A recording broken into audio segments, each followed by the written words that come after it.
Since losing their camp in downtown New York City, protesters of Occupy Wall Street have grown relatively quiet in the last few months.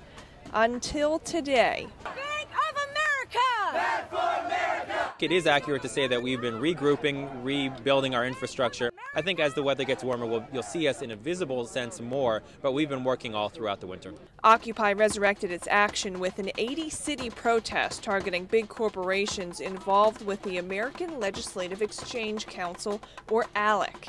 Occupiers say that mega companies like ExxonMobil, Bank of America, and Pfizer use ALEC to buy off legislators and craft bills that put corporate profit over the well-being of ordinary people. So that seems a little off, doesn't it? That seems like something that you wouldn't necessarily want to happen in a real functioning, working democracy, right? Protesters in New York City set their sights on 3 entities.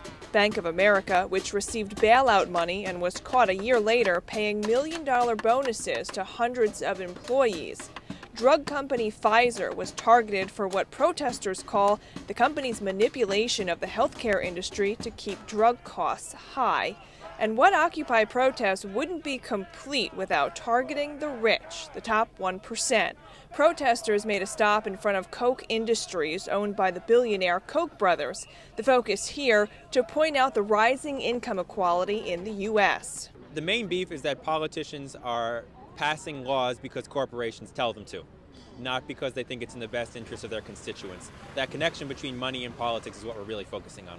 Occupy Wall Street has provided us all with the ability to move on projects that we never would have had the energy or power to do before. Among the 200 protesters, at least 3 were arrested in New York City.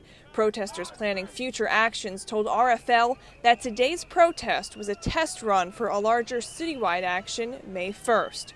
Reporting from New York City, I'm Kim Langle.